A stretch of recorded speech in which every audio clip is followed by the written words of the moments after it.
Good evening, everyone, and welcome to Seattle Subway's Mayoral Candidate Forum. My name is Rachel Brown, and I am a board member and the campaigns director with Seattle Subway. We're really excited to be hosting our first ever forum for any election this evening. And for those of you who don't know, we are an all volunteer nonprofit advocating to connect all Seattle neighborhoods as well as our region via reliable, renewable, high capacity transit. Tonight, we are expecting 7 of Seattle's candidates for mayor who will answer some questions from our moderator, Erica C. Barnett. And we will also be live streaming this event on our Twitter, Facebook, and YouTube pages, as well as the Seattle Transit blog. And we'll be putting a link in the chat if you'd like to see those recordings after tonight's forum. We are hoping to stick to an hour tonight so everyone can get out and enjoy the lovely evening. And without further ado, I will introduce our moderator. Erica C. Barnett is a longtime journalist covering local news and politics in Seattle. After a career in weekly newspapers, she co-founded the website Publicola in 2009, and she is now its publisher and editor. Her memoir, Quitter, was published by Viking in 2020. And just a little bit about the format, we're focusing our questions on mass transit access and expansion across the city.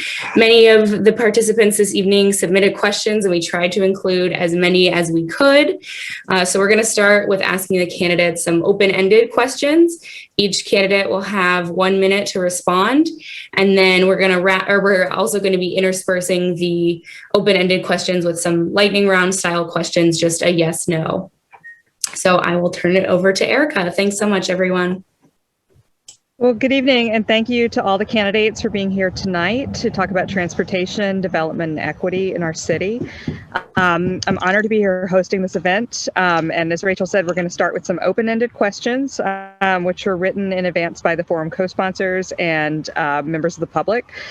Since we only have an hour, we're going to forego introductions and jump right into the questions, and you will have 60 seconds to answer each question. I apologize in advance for cutting you off if you are not able to adhere to that very brief time limit.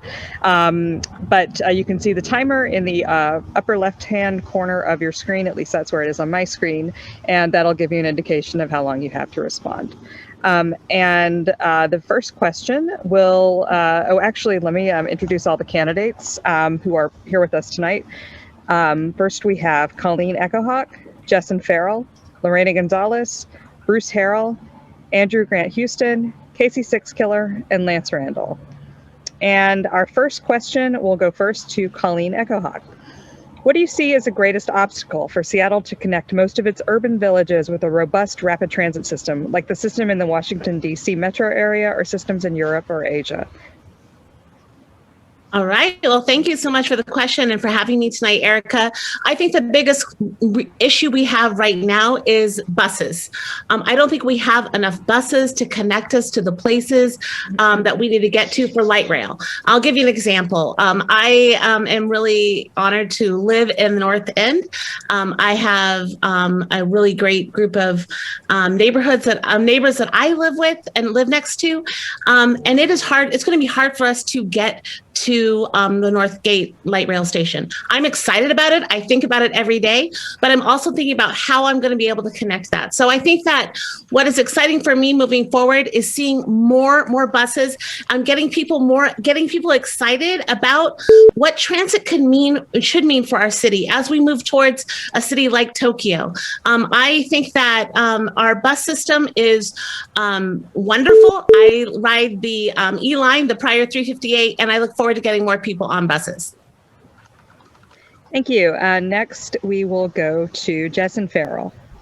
All right. Good evening, everyone. Thank you so much for hosting us tonight, and for all of you who are watching at home or maybe in the park. I'm Jessen Farrell, and you know what I would say as far as this answer goes is it is just a matter of priority. We know what works. We know even how to raise our taxes to make sure that we have the buses and the light rail and the great walking and biking infrastructure that we need. But it is really just a matter of turning words into action. And that's what I've been doing my entire career as the Executive Director of Transportation Choices Coalition and as a legislator. And, you know, this is really a moment where we need to go big. I'm really excited about the transportation platform that we are running on, 100 miles of new bus lanes, in addition to a whole variety of other things. But at the end of the day, we need to prioritize investments in building a transit-rich city. Thank you. The next, this question will go next to Lorena Gonzalez. Thanks, Erica, and thanks to the folks over at Seattle Subway for organizing this event for this very hot evening. I think the greatest obstacle for Seattle to connect most of its urban villages is the fact that we don't have enough density to create the connective tissue that is necessary to have our urban villages feed into each other. So we know that we have a set number of urban villages. They are in sort of disparate pockets, and they're a little bit of an island within areas that are primarily single family zones, with the exception of our industrial maritime land where there is no urban villages. And so I think the reality is that we're going to continue to have connectivity. We can have all the buses in the world, we can have all the light rail in the world, but if we are still requiring people to who primarily rely on transit to live only in urban villages, because that's the only place we have multifamily housing, then we're going to continue to experience an obstacle in this area. Thank you. Bruce Harrell is next. Thank you. Well, specifically in Seattle's footprint, I think we have topology and geology issues that are unique to Seattle. And when I talk about whether we will be above grade or below grade in certain areas, that we certainly have unique challenges because of Ballard's needs, as an example, West Seattle needs, as an example. So when we look at our 25-year plan, we're going to have to do really a deep dive with communities and looking at where commuters and those users of our transportation systems, all systems, what's most important. So that's going to be a robust process. I also think because, as I've talked about in other forums, we are competing with other cities, whether it's Everett or Tacoma or Bellevue, and we're competing for jobs, we're competing for employees. And so our relationships are making sure we meet our unique needs as the largest city and the biggest economic driver in the state are heard, that we work those relationships incredibly well. Thanks. And next, we go to Andrew Grant Houston. So I would say the biggest thing in my mind really comes down to will.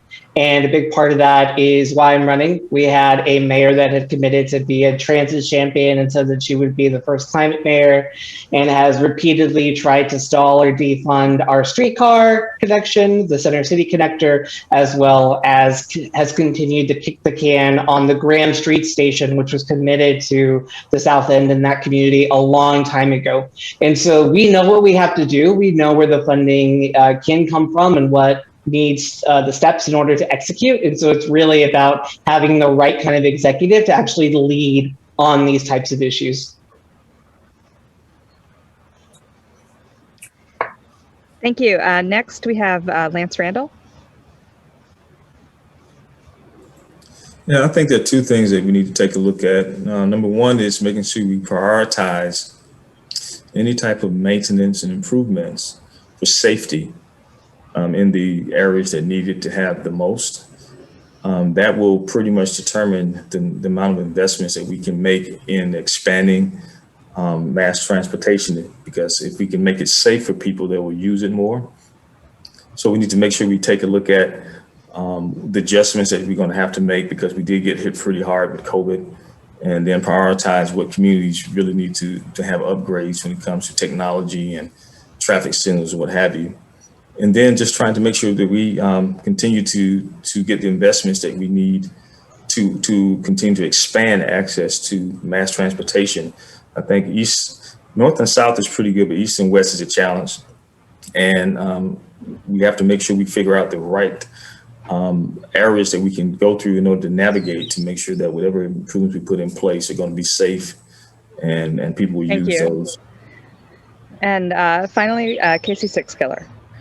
Well, thanks. It's a great question. I think it's important for us to start by, just remembering that this is a heavy transit user city and region. And there's a reason for that, we've been investing in transportation and transit infrastructure for a long time here. And if you look north and south and east and west, you literally see a regional transit system, a light rail system coming to life before your eyes. And we have a number of light rail stations opening this year and then additional stations every year for the next 4 years. That's transformational, not just in terms of mobility around the city, but it now gives us a chance to work with the county and begin the rerouting process and making sure we're doing those last mile connections to transit across the city. And I think it's really important for us to really center on those areas that we know do not have the kind of mobility and access to frequent and reliable service. South Seattle is a really good example of that. So we have a system coming up. I think it's something for us to be excited about, but now we get to focus on how we connect more people to it.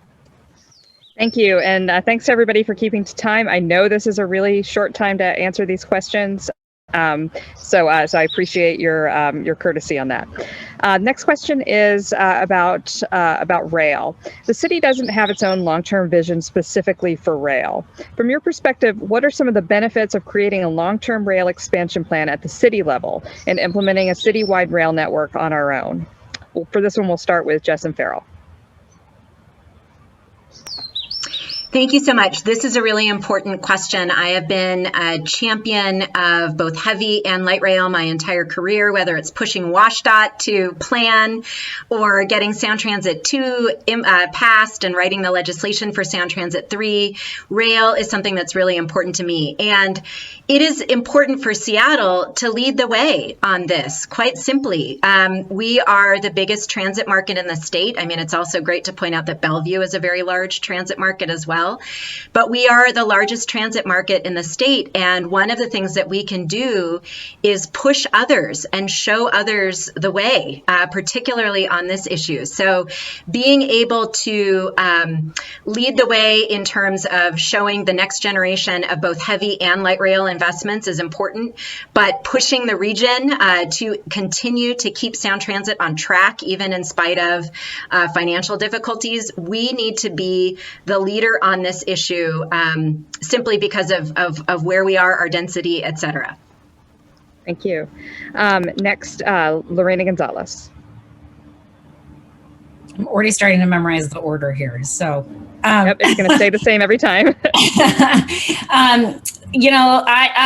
I know that this is a priority issue for the volunteers and members of Seattle Subway. I've had an opportunity to meet with several of you to talk about your vision around creating a long-term rail expansion plan that is Seattle specific. And, and I also know that you all engage in advocacy at the state level to allow for the legal authority for us to be able to do that work. When folks from Seattle Subway, I think it was Ben, emailed my office to say, hey, can you weigh in favor of this plan? I willingly did that in order to signal to the state that I think it's important for localities to be in a position to have the planning tools that we need to plan to meet the needs of our own residents as it relates to transit. So I will continue to be supportive of that if elected mayor. Thank you. Next, Bruce Harrell. So, because we know, I'll use West Seattle and Ballard as examples, because we know they need light rail, that we know our unique needs of a city, that I am very intrigued, I should say, by having more local control. When we look at how SC3 is going to be funded through a sales tax and an MVET and through property taxes, realizing again, we are the largest city of the cities where light rail will expand. I am a strong proponent of more local control. And the reason I share a little bit of reticence is only because the numbers, again, as said by some of the other speakers, the numbers on what we are generating that we are working collaboratively. We are working as a region-wide system. So before we have the discussion we had years ago with the monorail system as an example and became a little too Seattle-centric, I think we need to look at the numbers and see if we can somehow gain more control, but still look at the regional play. Thank you. Andrew Grant, Houston. Yep. So I agree with this, that we need to update our transportation master plan. It's a reason why a multimodal master plan is one of my policy points underneath my plan to revision 0 and get to reduce the number of traffic deaths that we have. Is that in order to do so, we actually need to move people to safer modes of transportation, and that includes light rail. As someone who designed my own map of what it could look like in the future of sustainable transit in Seattle, what I really was focused on in that map, and what I believe should be our focus, is really making sure that everyone is within a short distance of a light rail station. And when you do that, when you actually plan for that kind of system, what you are telling community is, it doesn't matter where you live in the city, you are going to be a part of the system and you're going to be able to benefit from this in the future. We need to have that future kind of planning, and the data is already there. So let's just do it. Thank you. Next is Lance Randall. Yeah, I think the good thing about having a long-term vision locally based is that we can also pay attention to what is being developed around the link rail corridors. Down in Southeast, the one thing that I've noticed is that you still have businesses that are still struggling, trying to recover from the fact that the link rail is coming through and there's not enough investment that has been going in those communities, especially the businesses that surround the link rail. So when you have local control of doing something like this, not only do you plan the link rail, but you also plan on how you're going to minimize the impacts around your construction and how you can provide benefits for the businesses. And you can also have target investments, not just for the link rail, but target investments for the small businesses along the link rail, and also make investments in getting people access to be able to get to the link rail station so they can use the transportation.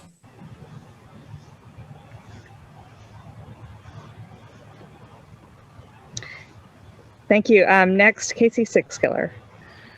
Well, I think it's number one, the best way for us to preserve options to expand rail in the future is to deliver ST3.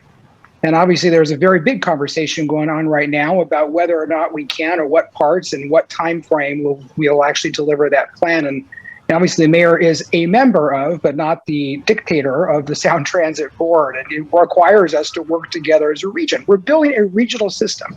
And I agree. We need to continue to do as much as we can to move folks in and through and up and down through Seattle. But Seattle also is an economic center, is a job center. We need to create opportunities for people to come into the city, get out of their cars, ride light rail, ride buses, express transit, or even heavy rail.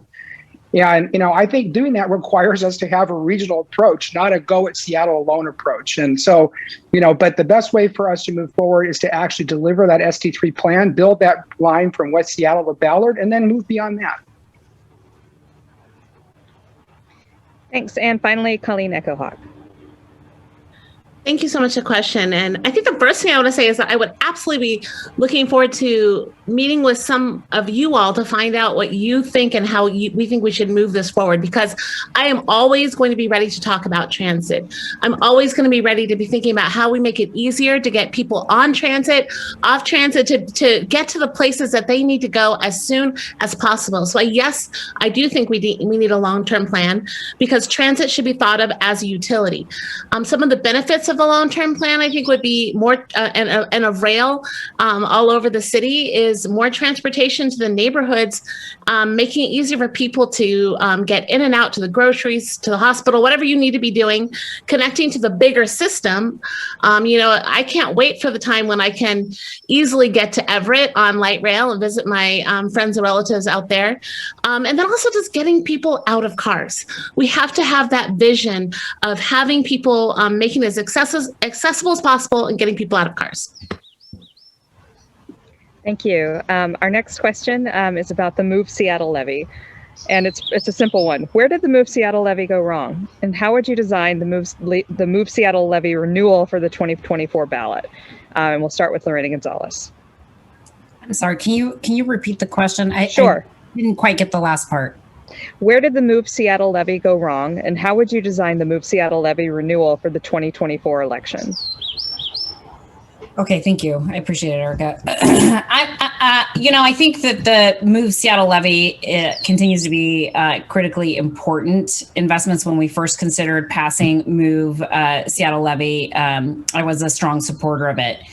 I do think that, unfortunately, what I'm concerned about is that SDOT had too many priorities, which meant nothing became a priority. And I think there's an opportunity for the next mayor to laser focus SDOT on completion of some of these important promised projects. So for 2024, I've talked about this before, I think there will be a need to structure a levy that both addresses some of the backfill needs of projects that were not effectively completed at the time that we're asking the voters to renew it, in addition to supplementing and identifying new investments. The reality is that there is a huge scale of need for investment in this space, and I think that a good case could be made to the voters as to why they should continue to support these investments.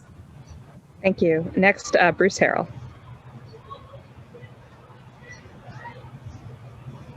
Well, certainly a lot of the deliverables were just not delivered on time or as promised, whether it's the rapid ride bus lines or some of the paved streets or some of the other deliverables. I think that, again, under my initiative, when I talk about opening up the data and making sure that all of our capital improvements and our future levies are completely transparent to the public, such that they can see the costs at a granular level. But not only can they see the costs, but they can help us data mine and reconfigure and help the city get smarter on some of our how we price our major projects. So I think we've lost, to some extent, the kind of trust we want. When we look at funding Sound Transit 3, when we look at any of our levies, whether it's a parks levy, a libraries levy, we have to open up the data to earn the trust. And I think that's going to be critically important on our transportation projects. And we lost that. Thanks. Next, Andrew Grant Houston. So again, the data is already there. So there is an annual update that comes out for the Move Seattle levy as to what projects are completed, which ones are not, which ones are getting delayed. I read it every single year so that I know what to advocate for, because I advocate with other groups, and this is what we try and argue for every single year in the budget. It's something where the levy has become, or has fallen short of what its expectations were, mainly because of the executive. The executive likes to take money from the Move Seattle levy and use it for other things that are related to transportation, which is a very large category. And so it's really easy to say, oh, we're just going to take $1 million here, we're going to take $1 million there. And then suddenly bike lanes that were supposed to be done in 2020 just disappear. And so what I think is absolutely necessary for us is, before the next Move Seattle levy, we need to actually find money in the budget to fulfill all the empty promises that are currently being made. Because if we don't, then I doubt that voters will actually renew a new levy. Thank you. And I apologize, you cut off at the end, but I believe you were saying that you doubt that voters will actually renew the levy if those promises aren't met. Next, Lance Randall. Yeah, I agree that the levy fell short of what it was supposed to do. And I think what we have to do is a better job of doing a benefit versus cost analysis of all the transportation projects so that we can evaluate the priorities. And of course, we need to make sure that we do, we have to have more accountable oversight when it comes to our bridges and roads. Apparently, we did not put enough thought in that. And as a result, we have West Seattle, where a whole community is basically cut off from one of the main corridors. So again, with this amount of money, we have to make sure we're prioritizing in such a way that we're taking care of the basic needs when it comes to rehabilitation of roads and bridges, and make sure that we keep the money in place to do exactly what we're supposed to do. So we have to be a better steward of those dollars, because if we want the voters to continue to support such a levy, they need to be able to see that we're doing the things that we said that we were going to do with the money.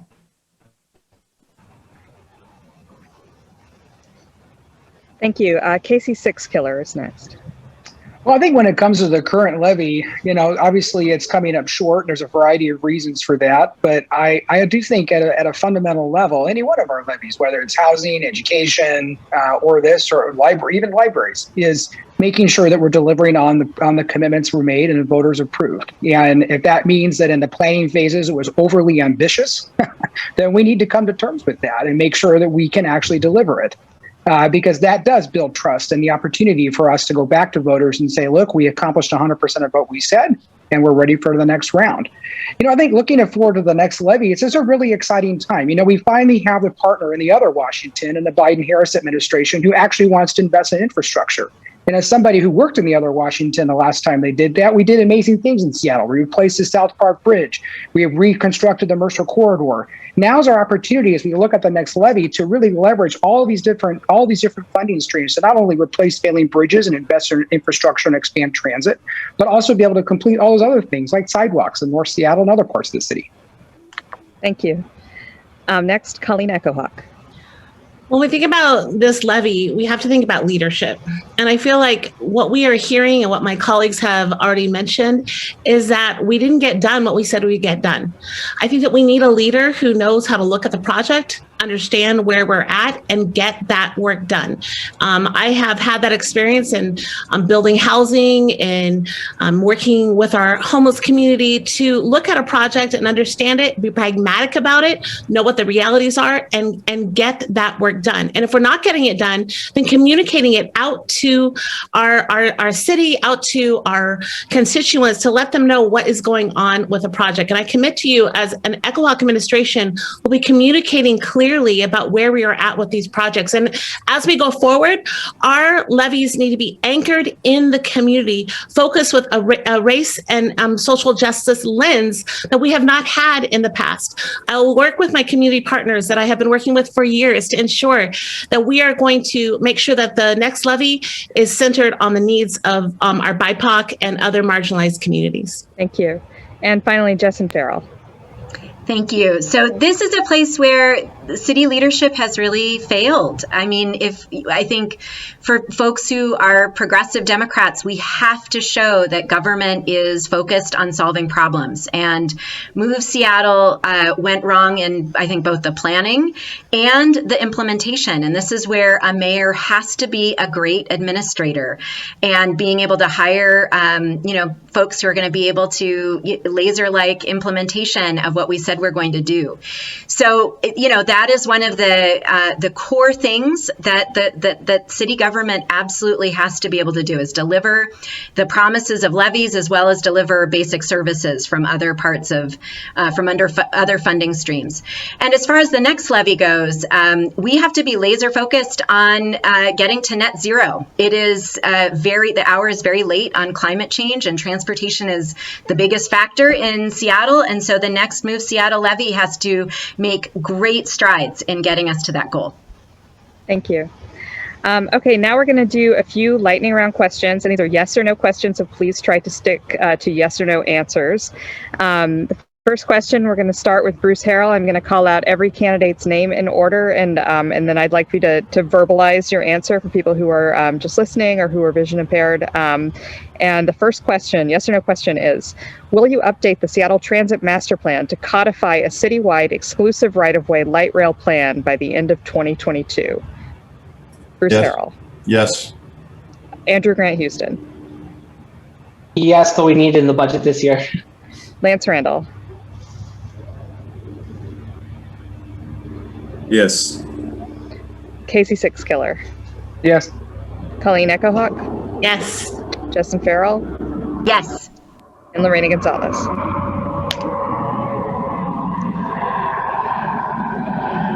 Did you hear me? I didn't. I saw you make a face. I was gonna do like a dramatic pause and freak you guys out, but the answer is yes. All right. Next question. In 2023, before the Sound Transit 3 environmental impact statement is finalized, will you work with Sound Transit to ensure ST3 is built with future expansion in mind, including adding physical features to the new downtown light rail tunnel that allows future expansion, such as longer platforms and wider platforms. I assume also longer platforms and wide junctions. Don't ask me to explain what that is. That is the question. We will start with Bruce Harrell. That's your job, not mine. Yes. Let's go to the order. Andrew Grant Houston. Yes. Lance Randall. Yes. Casey Six Killer. Yes, if there's budget. Colleen Echohawk. Yes. Justin Farrell. Yes. And Lorena Gonzalez. Yes. Will you, as mayor, lobby the state legislature to give Seattle the power to fund more light rail by itself? Bruce Harrell. Oh, we're gonna start. Can I get some last position on these yes or no's a little bit? Yes. But you get it over with quickly and then you're done. Okay. Andrew Grant Houston. Yes. Lance Randall. Yes. Casey Six Killer. Yes. Colleen Echohawk. Yes. Justin Farrell. I have been doing that and will continue. Yes. Lorena Gonzalez. Ditto. All right. And last lightning round for now. Do you support redistributing bus service hours to provide more frequent neighborhood service feeding light rail stations instead of our existing one-seat ride focused system? Bruce Harrell. Yes. Andrew Grant Houston. No. Lance Randall. Yes. Casey Six Killer. Yes. Colleen Echohawk. Maybe. Justin Farrell.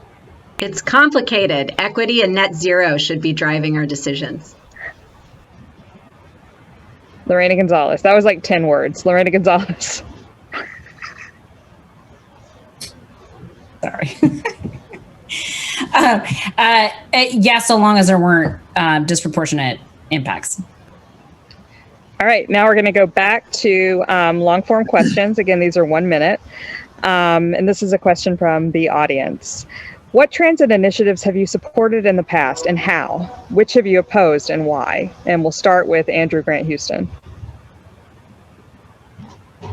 There are so many. Well, I did try to organize through my campaign with Seattle Subway disclosure on the piece of legislation. I want to say it's HB 1377. That would give us the authority to use the monorail to fund light rail. I've also been supporter of ST3 in the past, just within my capacity as an organizer, and also did aim to unsuccessfully get council, before my time on council, staff to increase the STVD sales tax to 2 cents or 0.2% as opposed to the 1.5 compromise. And we're kind of dealing with those impacts right now, which I think is pretty telling. And that's kind of it. Great. Lance Randall. So yeah, I supported the improvements along Rainier Avenue where we were making bus only lanes. It made it safer, and it also provided ease of mobility for the buses that are coming up and transporting people. So I think it was a good move. I support that. One that I somewhat oppose is these safe streets concern me because my concern is that if we have first responders that have to get to people, and we have a lot of our streets that are closed for safe streets, I'm concerned about their ability to go through those streets, especially if people are walking those streets, or if they're trying to find another way around to get to where they need to get to respond to someone. So I'm a little concerned about that, these safe streets. I mean, maybe look at doing something different. Thank you. Next up, Casey Six Killer. Well, I've been an advocate for high capacity transit in the Seattle region for 20 years, beginning with the implementation of Sound Move, the development of ST2, the implementation of ST3, including, working to secure resources at the federal level to help expand and implement those systems, including the full funding grant agreement with the FTA to expand light rail to University of Washington, to Husky Stadium, multiple rapid ride lines across the city of Seattle and beyond. and also creating opportunities to drive more resources into King County Metro, not only to expand service, but also to green its fleet. So I've been a huge proponent of transit for a long, long time. And I would say, one of the things I'm most proud of is work I did at King County to advance transportation mobility from a racial and social justice perspective, and really focusing on ways that we can break apart transit planning to begin bridging those gaps that we know exist in South Seattle and South County. Thank you. Colleen Echohawk. Yeah. Well, some of you who are part of the leadership of Seattle Subway probably remember when I was an ardent, I was against our streetcar. I felt like it was, I didn't, I'll be honest, I did not understand it. And I want to emphasize that. I think that there's a lot of community out there who are not the policy wonks, who are not like deeply involved in this work. And, it was something I just had been reading the headlines and hadn't really understood. And I started to talk to people about it. It was impacting the neighborhood I worked in, Pioneer Square. Colleen, can you hear me? Colleen, you're breaking up really badly. Yeah. Why can you check your why don't you check the connectivity, she's not breaking and up. And then I will come back to you and we'll give you a minute again. Right. Thank you, Erica. She wasn't breaking up to us though. Oh, okay. I apologize. Yeah. She's breaking up on my end, which is probably my problem. Just wanted you to know you're okay, Colleen. Thanks, Casey. Well, Colleen, why don't we just, in I guess deference to my bad internet connection and my mistake, why don't you start over and we'll okay. Give you that full minute. Happy to. Thank you. So, 4 or 5 years ago, I was like very much against the streetcar. I was not aware of the impact. And I just want to share that because I think that there are, I come from community who we haven't had the luxury of spending a lot of time reading the policy about transportation. And I was very fortunate to get to know some of the folks who are organizing this,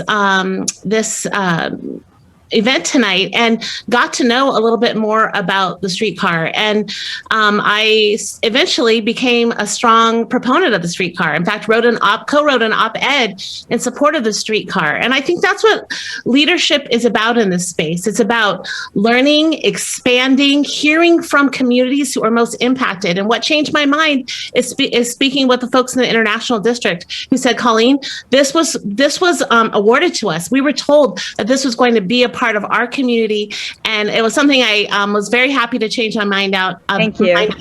Thank you. Next, Justin Farrell. I have been a passionate advocate for transit my entire life, really. I got my start as a volunteer on the Sound Move campaign, both in 95 and 96. And as a professional, I've worked on 15 transit measures, having passed 13 of them from Spokane to Clallam County to Vancouver to Olympia, and of course to Seattle and King County and the region, having led the passage of Sound Transit 2 and help write the legislation for Sound Transit 3. So this is a huge issue for me, and the public supports transit. I mean, that's the bottom line in rural areas, in urban areas, because the public understands that a great transit system is about freedom and agency. For our most vulnerable users, for the elderly, for young people, for people with special needs, it is fundamentally about getting where you need to go. And a great transportation system has to have a great transit system, and that will absolutely be a priority as mayor. Lorena Gonzalez.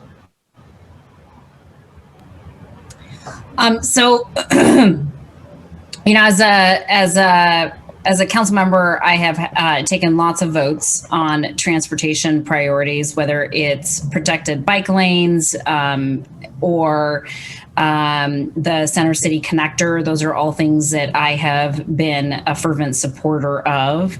And I've also been a supporter of the city adopting the the last mile connections that are provided by the floating bike share and also by our scooter program. So for me, when I became an early adopter and supporter of the Center City connector, in large part because I had already had conversations before formulating an opinion about that project with members of the Chinatown International District who absolutely were promised that this connection would be made in order to make up for the disproportionate impact created to them because of the First Hill streetcar. So I will continue to support public transit as mayor. Bruce Harrell.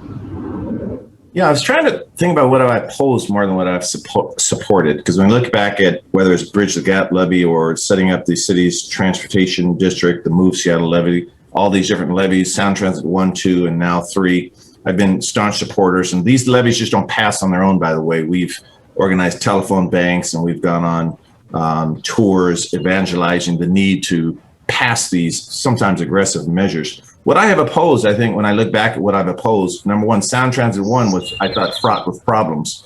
That the record of decision from the federal government basically would have suggested that on the south end of Seattle, it was going to be below grade, much like other areas of the city. So we formed many community committees, and we were able to establish a mitigation fund, which I incorporated as their lawyer and was a community activist.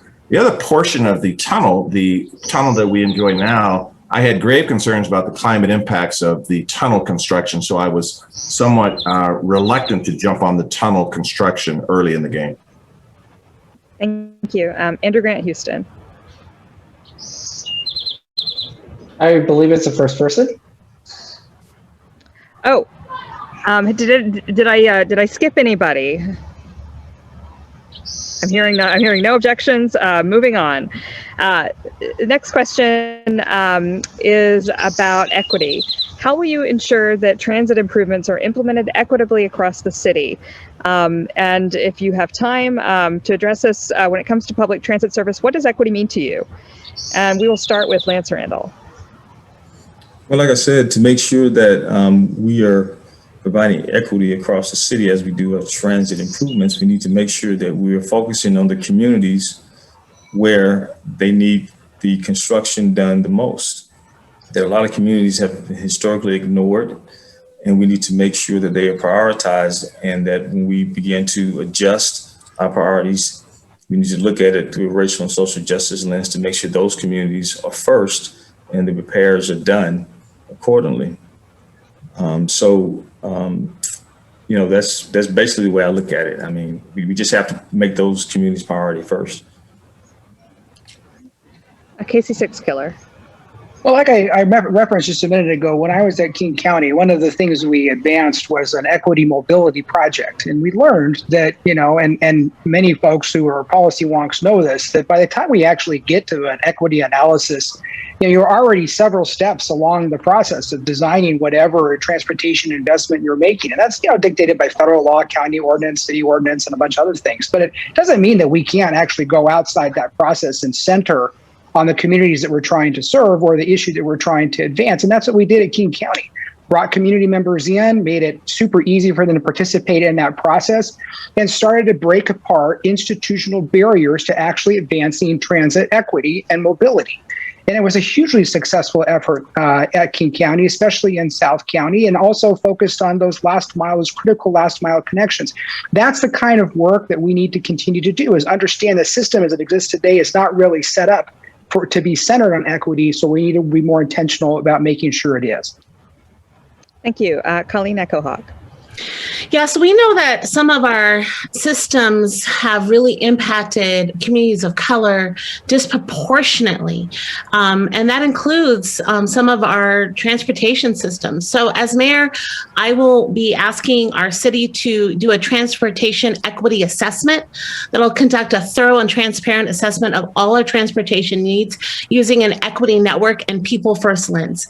This has always been a priority for me in the way that I lead, because because I have come from community where we have historically not been heard. I believe that City Hall, an equity lens, and what equity means for me is if we know that communities have been left out, then we are intentional, that we are focused on bringing their voice into City Hall so that they feel that not only they heard, but they are leading the work forward. And I cannot emphasize this enough in this conversation, that our communities of color in our city have been hurt by our transportation systems that have just pushed in and have not heard their voices. And an Echo Hawk administration will be laser focused on hearing their voices and asking for their leadership. Justin Farrell. Thank you for this. I think equity is fundamentally about rearranging money and power in our city. And I think we are all called to be a part of this. And, you know, I think particularly around transportation, the core questions are who is being asked and who is benefiting. And, you know, one of the most important things is to just go out and listen to what it is that people need and where they are trying to go. And I was at Pierce Transit, we had to do the heartbreaking work of cutting 30% of the service in the last Great Recession. And what that meant, though, is rather than doing a peanut butter approach where every single community takes a little hit, we really prioritized those communities in Pierce County, Tacoma and Lakewood particularly, that relied on transit. And we listened which particular stop got people to their dialysis appointment, which particular stop, which run got people to work. And so fundamentally, it is about planning and co-creating and listening to what it is that people Justin, need. I wrapped it up. I figured that was awesome. about a minute. Yeah, our timer is temporarily offline. I assume it's going to be coming back online momentarily, but I will keep time in the meantime. And next up is Lorena Gonzalez. Thanks for this important question. You know, I want to take the opportunity to answer this question by lifting up the work of the city's existing transportation equity work group. This is a group of individuals who are part of our community who dedicate their time to lifting up equity in our transportation planning. They've done an amazing job. In fact, Transportation Choices Coalition actually acknowledged that they did with an award in 2019 for the work that they did. And really, I want to be able to empower that group of community leaders who are centering equity in the city's policies, programs, and planning practices to make sure that they have the teeth to be able to implement many of the good recommendations coming out of their transportation equity work group. I don't think we have time to scrap that program and start it from scratch. I think we need to take advantage of the talent that currently exists, and that's what I would intend to do as mayor. Thank you. Bruce Harrell. So I would define equity in this context with those who are most in need of transit for work or for school, make sure they have the best service, the best access to service, whether they need it for work or for school or whatever their needs is, to make sure they have the best. This would be particularly true in underserved communities, BIPOC communities, low-income communities, and make sure their voice is heard. To me, that's the center of transit equity. I would also say that in Sound Transit 3, as an example, where they will talk about, I think they had like 35,000 online comments and thousands of people commenting online about, in another forum, about what their needs are. So as we do the outreach, as these advocate organizations that Lorena spoke of do their work, I think equity can be achieved, but certainly it's an ongoing journey. And finally, Andrew Grant Houston. So when I think of equity, when it comes to transportation, it's kind of in two different ways. One is dependent on the mode. I think the biggest one in my mind in Seattle is the fact that we have so many areas of the city where there simply aren't sidewalks. And so we don't actually provide any access whatsoever that can actually truly be safe to get to our transportation, let alone even the nearest corner store that may or may not be there. And so when we start, we actually need to start really from that bottom base level of what are those absolute needs that people have. In addition to that, what I think equity can look like is also allowing allowing for more housing near the transit that we already have, so that in that way we are building on the great systems that we already are using. And in that way, we're allowing for more people to access the existing system, which is successful, while we also work on extending those systems out as well. All right, and this may be our last long question, and then we'll go to another lightning round. The mayor, and this comes from the audience, the mayor sits on the board of Sound Transit. If not rescued by the state, federal government, or the economy, what is your highest priority for avoiding delay in the Sound Transit 3 realignment process? In my mind, in Seattle, is the fact that we have so many areas of the city where there's... Can you say the question again? That's a long question, so. The mayor sits on the board of Sound Transit. If not rescued by the state, the federal government, or the economy, what is your highest priority for in my mind, in Seattle, is the fact that we have realignment process, and why? Well, first, I've been pretty clear. I have concerns about the Sound Transit's realignment process right now. Sound Transit does not have a funding issue. They have a cash flow issue. And I think it's really important that right now, as we look forward to how we're going to accomplish ST3, is that we don't make short-sighted decisions today that we're going to have to live with for the next 3 to 4 decades. So, I really commend Claudia Balducci and others who have, been opening up the books and asking some hard questions about, what really is the financial situation of the agency and the ability to actually move these projects forward. I also commend, King County Executive Constantine and others who are looking at ways for us to partner, as I said earlier, with a federal government that wants to expand transit. Look, I know I've been putting these kinds of projects together for a long time. And, even if you look at the Madison BRT line, that's got a great mixture of local resources, Sound Transit resources, federal resources. We even got a $10 million grant just a couple of weeks ago, really underscoring the need to have partnership as we move forward. So I think we have to stick to the ST3 plan. I think we need to better understand the finances and not make short-sighted decisions that we have to live with for a long time. Thank you. Next is Colleen Echohawk. Great. Well, the way I understand the question is that what will we prioritize and how will we ensure that we build this out? Because we have to be clear, this is absolutely necessary. This is time for the mayor of Seattle to show leadership. If we care about our climate goals, then we have to do it. There's two things that I think are important here is that we can call for a moratorium on building highways. Let's stop building highways in this state and let's build out transit that works for our community and helps us meet our climate goals that we are woefully behind. It's shameful how far we are behind on our climate goals. And so we have to call for a moratorium on these highways that we continue to build for cars.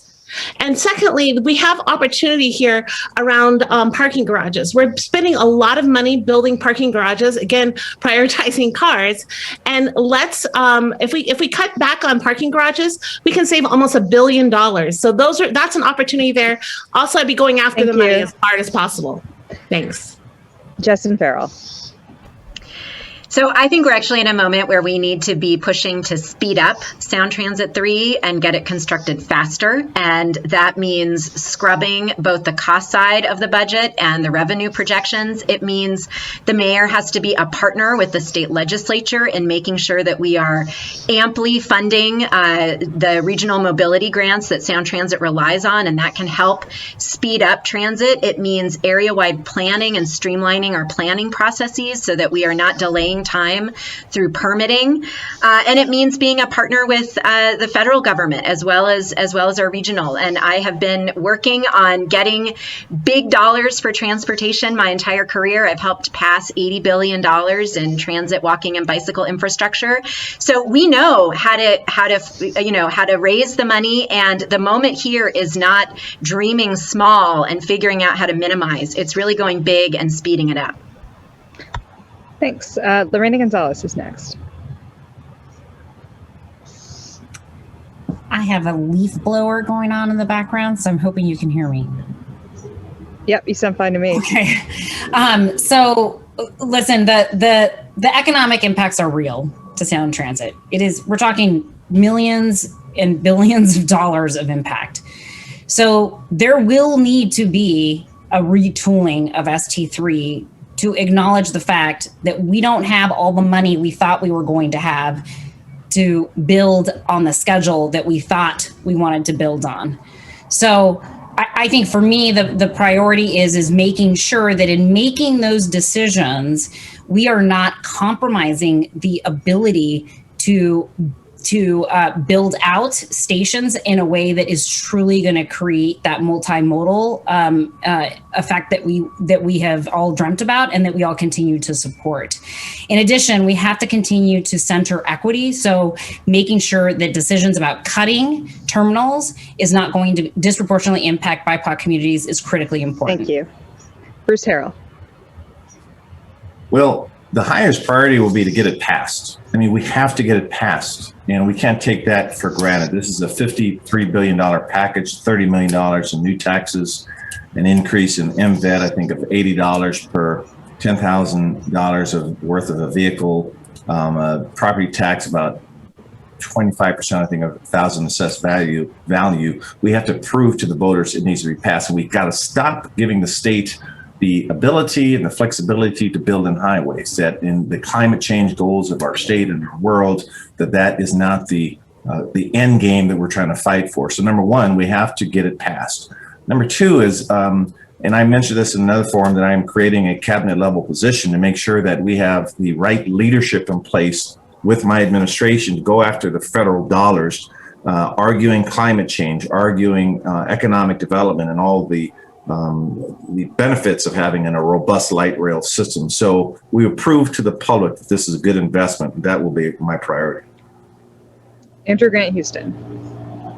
All right, so given that the question was about if we don't get funding from the federal or state government, then how are we going to prioritize things? Priority number one would be to try and push for HB 1304. And I found the right number, so thank you to Twitter for that, which would allow us to self-determine and fund our own system. I think that's the biggest thing for us, is that we know that we lead on so many things, particularly when it comes to transit sustainability. Let us do what we do best. The second thing for me is also thinking about, yes, delaying our decision to change some of our priorities in terms of what may or may not be delayed, but also be conscious of what delays are actually going to cause the system to have to shut down or have significant delays. I believe one of the biggest issues that we're seeing right now, which has been brought up before, were some of the connections to the East Link that cause people not to feel like they can rely on the existing system. And if we are going to be successful in the future and get people to continue to use Link, then they need to be able to rely on it every single day.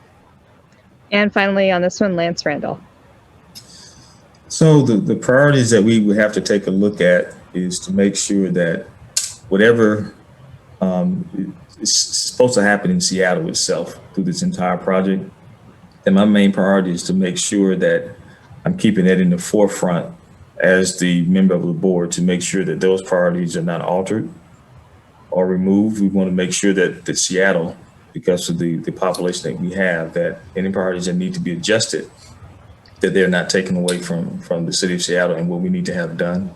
Then we also need to tap into our corporate communities if we have to get them to make donations, which I've said in many cases, to Seattle, so that we can do some of the things ourselves if we can't get rescued from the state or federal government. And we have a lot of wealth here, and it's just a matter of helping people understand what the project consists of and the importance of it, and to make those voluntary investments to the municipal government, which they can write off. The IRS basically says you can do that if you make investments for projects like this. So, so we've got 2 minutes left, and I'm going to try to speed through 2 lightning round questions. So these are yes or no. And we'll start with Colleen and go through the order. Should there be any single family zoning in Seattle? Colleen Echohawk. Oh, sorry, no. Justin Farrell. No. Lorena Gonzalez. No. Bruce Harrell. Is your question, should there be any single family? Any single family only zoning? Yes. Andrew Grant Houston. No, as I've said since day one. Lance Randall. It depends. Casey Sixkiller. Yes. Should there be any minimum parking requirements in Seattle zoning code? Colleen Echohawk. No. Justin Farrell. No. Lorena Gonzalez. No. Bruce Harrell, No. Andrew Grant Houston, No. Lance Randall, No. and Casey Sixkiller. Yes. And then we'll do one more. Do you support putting some resources into reducing bus fares instead of adding service? Colleen Echohawk, Yes, yes, yes. Justin Farrell. Well, all of the above. Okay, it's neither or question, but next, Lorena Gonzalez. Sorry, I didn't hear the question because you glitched, but I'm reading it now. Do you support putting some resources into reducing fares instead of adding service? Yes. Bruce Harrell, Yes. Andrew Grant Houston, Yes. Lance Randall, Yes. and Casey Sixkiller. Yes, we're doing it now.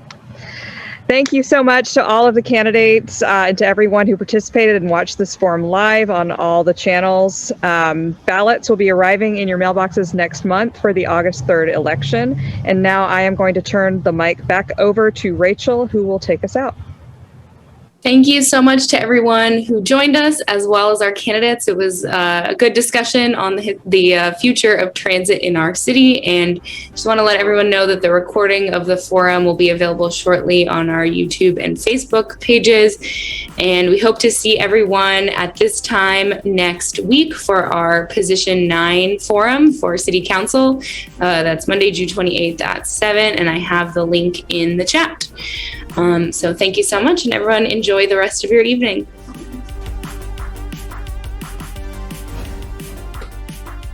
The recording has stopped.